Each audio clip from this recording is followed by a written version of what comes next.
Hello student, welcome to Nivan math academy. आज का हमारे पास टॉपिक है दिस थ्योरम और इससे पहली वाले वीडियो में हम इसके 3 पार्ट ऑलरेडी कर चुके हैं। आज हम इसके 2 पार्ट करेंगे। आज हम करने वाले हैं इसका D इम्प्लाइज टू E और E implies to A। 2 part remaining रहते हैं, ठीक है बेटा। तो आज हम करने वाले हैं D implies to E part 4, ठीक है। अब D इम्प्लाइज टू E मतलब ये मैं लेट करके चलूंगी और इसको मैं प्रूफ करूंगी, क्लियर। तो मैंने सपोज कर लिया कि दिस, अब मुझे प्रूफ करना होगा P Q equal to P। अब मेरे माइंड में जैसे ही मतलब देखो यहाँ पे मेरे पास क्या गिवन है वो देखना बेटा। Q P equal to P मुझे गिवन है। अब मुझे प्रूफ करना है P Q। इसको छोड़ दो कि यहाँ पे क्या आना है, ठीक है। अब Q P है, P Q हो गया। ये कब पॉसिबल होता है? जब हमारे पास 2 ऑपरेटर होते हैं, इनका मैं एडजॉइंट लूं तो ये उलट पुलट हो जाते हैं, ठीक है। तो वही चीज क्यू पी है तो पी क्यू लाना, तो इसका मतलब मुझे यहाँ पे एडजॉइंट लेना पड़ेगा। Q P equal to P है, टेकिंग बोथ साइड, एडजॉइंट ले लिया मैंने, ठीक है। अब देखो जब एडजॉइंट ओपन करेंगे तो ये ऐसे और दोनों पे स्टार, क्लियर। और मेरे पास पी भी प्रोजेक्शन होती है, क्यू भी प्रोजेक्शन होती है, तो इस तरीके से ये लगा दिया मैंने, दोनों वैल्यू पुट कर दी यहाँ पे, ठीक है। तो मैं लेके ये चली थी बेटा, ये Q P equal to P और मैंने प्रूफ कर दिया P Q equal to P. तो ये मेरे पास पार्ट नंबर हो गया 4। नाउ अब पार्ट करते हैं हम 5 पार्ट में हम क्या करेंगे, जो हमारे पास 5th पार्ट है कि मैं ये लेके चलूं P Q equal to P, अब प्रूफ करूंगी दिस, क्लियर बेटा। तो ध्यान से समझना इसको, मेरे पास ये लेके चलना है, ये प्रूफ करना है। अब देखो ये सारा प्रोसीजर किस तरीके से किया है वो, ठीक है। 1 मिनट बेटा, मैंने यहाँ पे ये चीज दिखाई थी। देखो मेरे पास A1 और A2 दो सेल्फ एडजॉइंट ऑपरेटर हैं। तो A1 less than equal to A2 मैं कब बोल सकती हूँ? जब मेरे पास ये कंडीशन हो जाए फॉर ऑल हिल्बर्ट स्पेस के सभी वेक्टर के लिए, ठीक है। तो मुझे यहाँ पे P less than equal to Q। अब देखो यहाँ पे जो ये ऑपरेटर यूज थे वो सेल्फ एडजॉइंट है, तो बेटा यहाँ पे जो मेरे पास P और Q है वो दोनों के दोनों प्रोजेक्शन है, तो इसका मतलब वो क्या है, मेरे पास सेल्फ एडजॉइंट भी है। तो सेल्फ एडजॉइंट वाली पोजीशन कंडीशन जो है हमारे पास वो तो हो गई।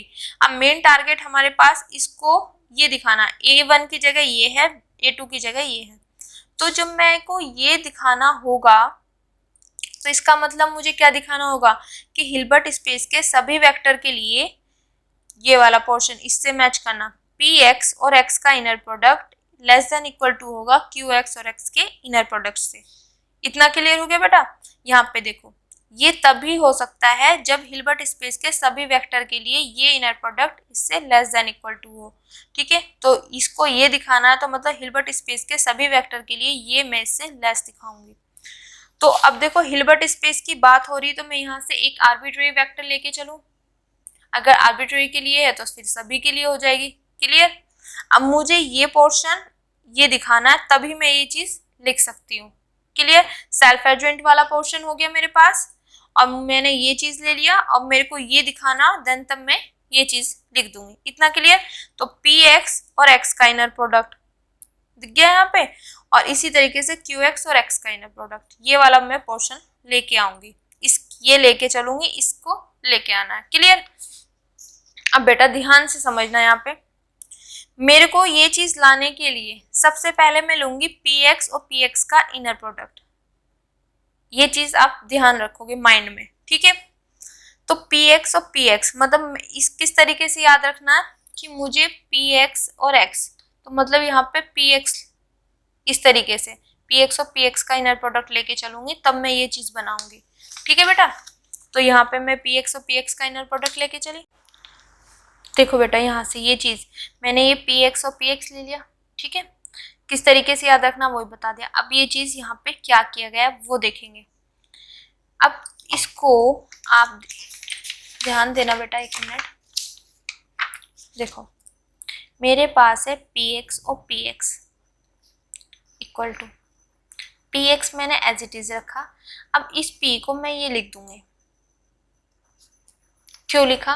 क्योंकि मुझे पता अगर कोई भी ऑपरेटर होता उसके एडजॉइंट का भी एडजॉइंट में अगर मैं लेती हूँ तो वो उसी के इक्वल होता है। तो ये चीज़ पी के लिए भी अप्लाई होगी, पी के एडजॉइंट का भी एडजॉइंट लूंगी तो पी के इक्वल होगा। तो यहाँ पे इस पी की जगह मैंने ये लिख दिया। ठीक है, अब देखो जब ये पी है, जब ये सेकंड से फर्स्ट पे जाएगा तो स्टार क्या होता है, हट जाता है। ये P X as it is रखू पहले मैं, यहाँ पे रिमेनिंग एक्स बचा। अब इस पे 2 स्टार है, जब ये फर्स्ट प्लेस पे जाएगा तो स्टार हट जाएगा, तो इसका मतलब इसका सिर्फ रिमेनिंग 1 स्टार रह जाएगा। क्योंकि हम यही तो करते हैं, टी एक्स और एक्स, ठीक है, इक्वल टू एक्स और टी स्टार एक्स। ये एडजॉइंट वाला होता है ना कि फर्स्ट प्लेस पे है, अगर ये सेकंड पे जाएगा तो स्टार लग जाएगा, और सेकंड से फर्स्ट पे आता है तो स्टार हट जाता है। तो सेकंड से फर्स्ट पर आ रहा है तो स्टार हटेगा, 2 स्टार है तो सिंगल 1 स्टार बचेगा। वही चीज मैंने यहाँ पे की है। क्लियर बेटा? अब देखो पी तो मेरे पास क्या है, प्रोजेक्शन है, प्रोजेक्शन है तो सेल्फ एडजॉइंट होगी, मतलब इसका स्टार इसी के इक्वल, तो वो लिख दिया। पी स्केयर हो जाएगा, पी मेरे पास क्या एडम्पोटेंट है तो इसका स्केयर इसी के इक्वल, तो वो चीज लिख दी। अब मेरे पास मैं ये वाला पोर्शन लेके चली थी और मैंने पी एक्स और इसका इनर प्रोडक्ट लेके चली थी और मैंने दिखा दिया P X equal to this, तो मुझे यही तो लाना था, तो ये वाला मैं पोर्शन ले आई। क्लियर बेटा? अब देखो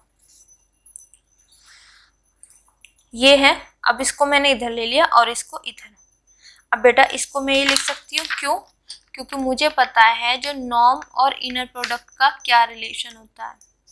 अगर इनर प्रोडक्ट में ये चीज सेम है तो नॉर्म लगा के स्केयर, मतलब इसके अंदर जो ये चीज है ये एज इट इज, तो यहाँ पे ये दोनों सेम है तो नॉर्म करके जो यहाँ पे होगा वो लिख दिया। ठीक है, स्केयर।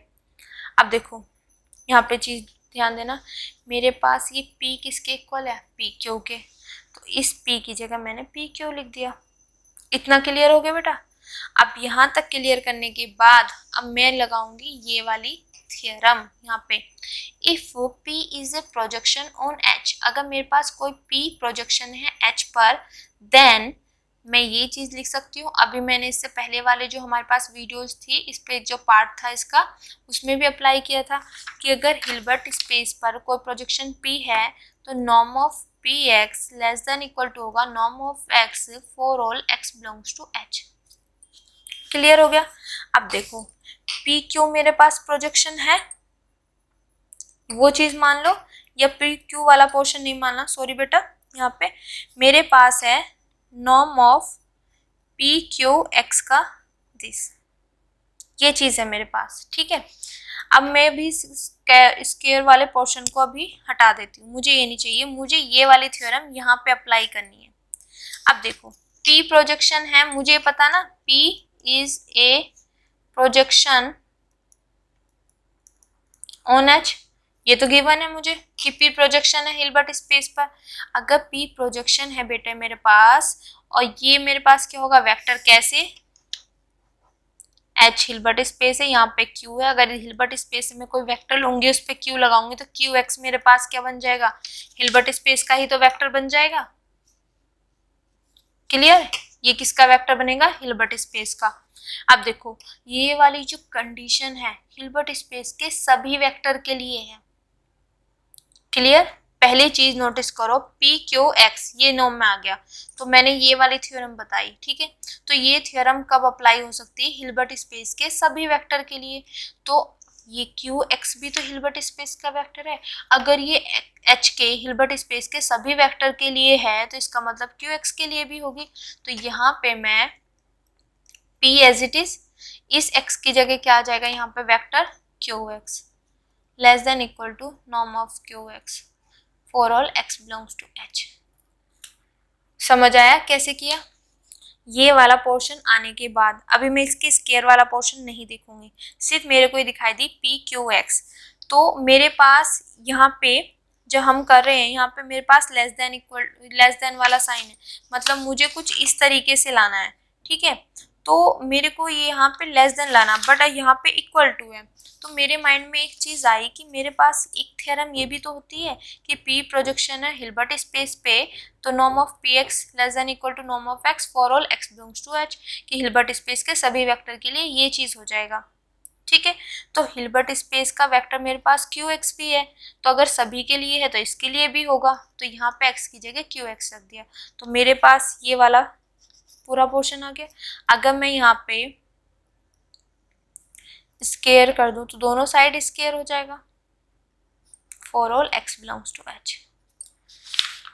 ठीक है, थ्योरम का यूज हो गया मेरे पास, और इसकी जगह लेस देन, ये पूरा का पूरा, ये क्या है इससे लेस देन है, तो मतलब दिस लेस देन, यहाँ पे देखो ये चीज आ गई ना यहाँ तक बेटा, बाय दिस। अब देखो यहाँ पे क्या किया, लिख लेते हैं पी एक्स और एक्स, ये लेस देन, ये इसके इक्वल है, ये लेस देन है इससे, इसकी जगह ये वैल्यू पुट,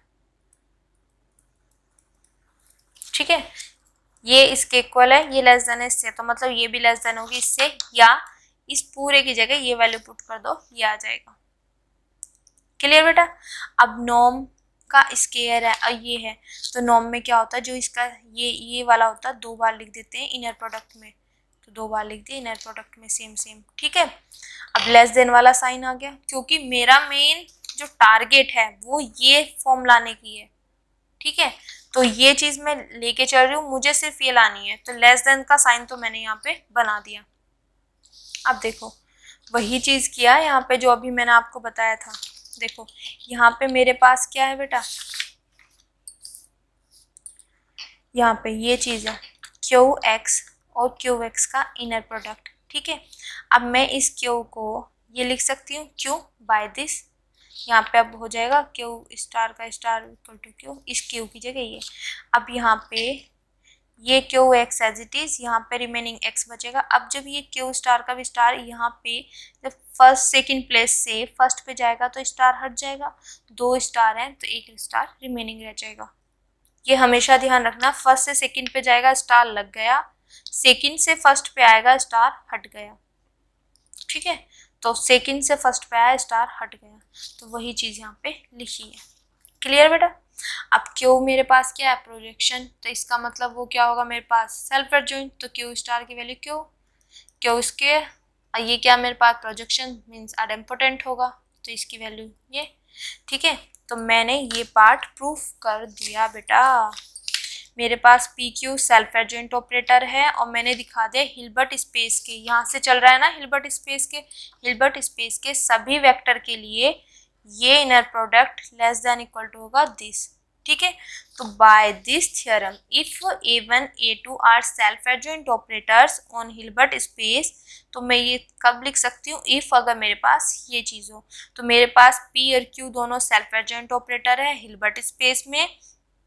ठीक है, और a1 की जगह p है, a2 की जगह q है, हिल्बर्ट स्पेस के सभी वेक्टर के लिए ये इनर प्रोडक्ट लेस देन है दिस, तो इसका मतलब ये जो यहाँ पे है तो p less than equal to होगा q।